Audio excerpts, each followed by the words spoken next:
Fala pessoal, tudo bem? Me diga uma coisa, vocês já ouviram falar sobre uma condição neurológica que se chama miopatias? Então fica aqui comigo que eu vou te falar sobre essa condição médica bastante importante da neurologia.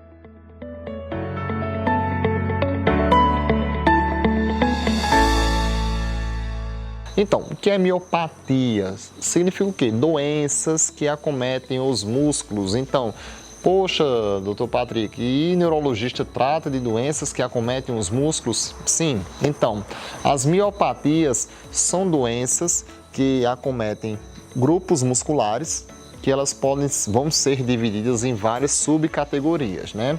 Mas de forma geral, como é que eu devo reconhecer uma miopatia?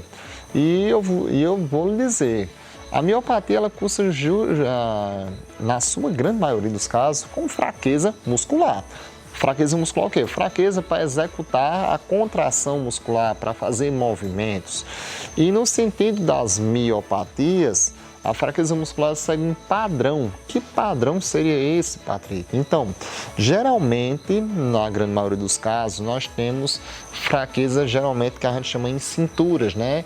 Que é uma dificuldade para levantar de cadeiras. Suponha que esses casos que a gente vai ver de miopatias costumam acontecer geralmente na faixa etária da infância. Então, crianças que tiveram atraso no desenvolvimento da marcha, ou que ainda tem 3, 4 anos de idade, não consegue se levantar, ou que ainda tem uma marcha muito prejudicada, que atrasou muito esse desenvolvimento, deve sim chamar muito a atenção. Existe um sinal clínico, que é o sinal de Gowers, que é um levantar que a gente chama miopático, que a criança vai escalando nela mesma para conseguir ficar em pé, que é muito característico. E nesse contexto também você pode ter fraqueza também em região da parte que a gente chama escapular aqui, que é nos braços, né? Que a gente chama de cintura escapular, onde você pode ter alguns sinais clínicos, que é a escápula meio descolada, que a gente chama de escápula alada, e uma dificuldade sim em executar certos movimentos. Então, os sintomas podem se manifestar de maneira muito intensa, de maneira muito severa na infância, ou seja, nos primeiros anos de vida.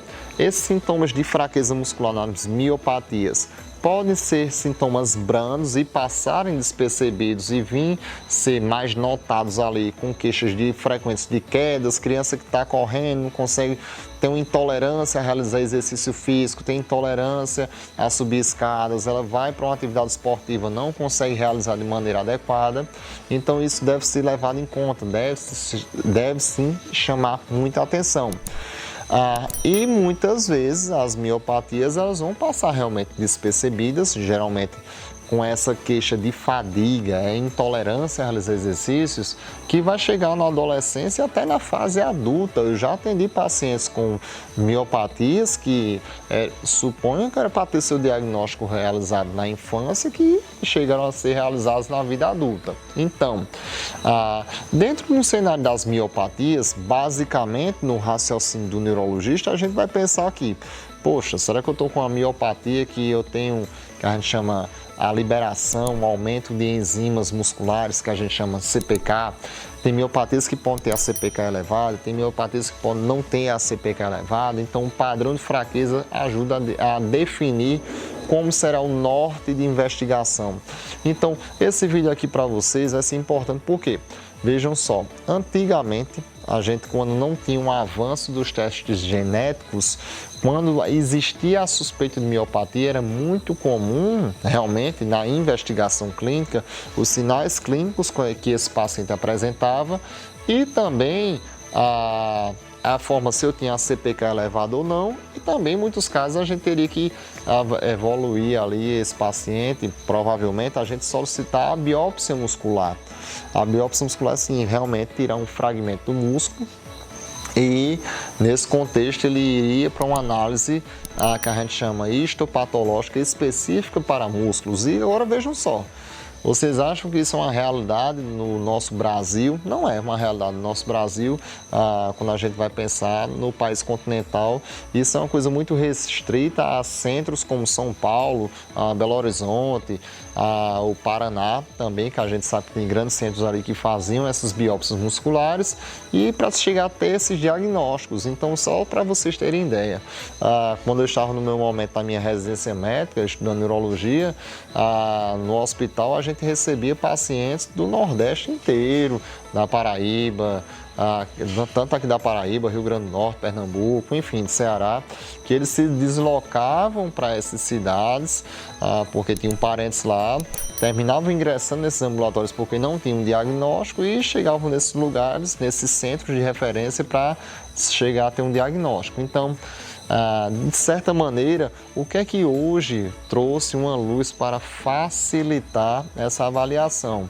Então, o neurologista ele vai ter esse raciocínio, ou seja, de fazer essa triagem das miopatias, se são sintomas muito intensos na infância, que aqui cabe um vídeo especificamente para isso, que eu vou dar uma doença aqui que é a atrofia muscular espinhal, tá certo? A gente tem tratamento para essa condição, a AME. Não sendo AME, ou seja, a gente vai fazer uma triagem ali para ver se é uma distrofia muscular de Duchenne, ou seja, entrando nos grupos ali que a gente chama de distrofinopatias. No adulto, se poderia ser uma distrofia muscular de Becker também, que é um tipo de distrofia muscular ali mais branda, digamos, seria uma Duchenne mais branda. E assim chegando o que a gente chama de distrofia de cinturas. Mas vejam só, nesse contexto, o avanço que existiu foi nos testes genéticos, porque vejam só, hoje um paciente pode estar localizado aqui na Paraíba, ou no Pernambuco, no Rio Grande do Norte, ele tem uma avaliação clínica, você tem a suspeita clínica e nesse contexto você pode pedir o painel para doenças neuromusculares. Se você suspeita, ou seja, se você faz a avaliação inicial, faz a triagem inicial, não são causas adquiridas para aquela desordem muscular, então, se provavelmente vai se tratar de uma doença de base genética, você tem acesso ao teste genético hoje, ele veio possibilitar essa acessibilidade, quebrar essa barreira da distância que a gente tem desses grandes centros e assim fechar um diagnóstico, montar um plano terapêutico para se chegar assim, entender como é que a gente vai dar o tratamento para esse paciente. Então, hoje, esse grupo de doenças, ou seja, as miopatias, realmente elas têm uma busca ativa, ou seja, a gente sempre está fazendo triagem, investigando. Por quê? Os sintomas podem acontecer tanto na infância, adolescência, adulto jovem e até nos adultos mesmo, e idosos. Existem miopatias que costumam acontecer ali na população idosa e nos pacientes também, nos adultos jovens. Então, a doença é uma condição neurológica que pode pegar todas as faixas etárias.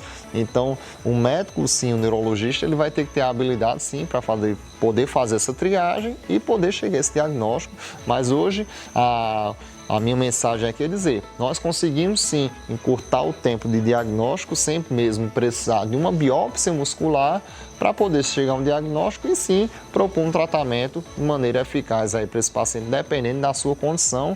Mas lembrando, muitas miopatias têm tratamento hoje, como eu estava falando, a AME é uma delas, a própria doença de Pompe também é uma doença que tem um tratamento, a gente tem um tratamento enzimático para ela. A grande questão é, o médico, ou seja lá quem for, viu um paciente desse, tem queixa de fraqueza muscular, encaminhar ao neurologista, porque realmente nós fomos treinados para poder fazer essa triagem de raciocínio clínico e diagnóstico para se chegar a entender se essa condição de fraqueza muscular trata-se de uma miopatia ou de outra condição. Então, deixo esse vídeo aqui com vocês. Quem não me segue no canal, marca o sininho, acompanhe nossos vídeos, vamos estar sempre trazendo conteúdos aqui de relevância clínica e de um caráter informativo, mas informal para poder a gente quebrar essa barreira, visto que a neurologia ela torna-se muito complexa nas suas doenças, até para a gente fazer esse bate-papo. Deixa seus comentários se você tem dúvida e fica aqui comigo no Fala Neuro.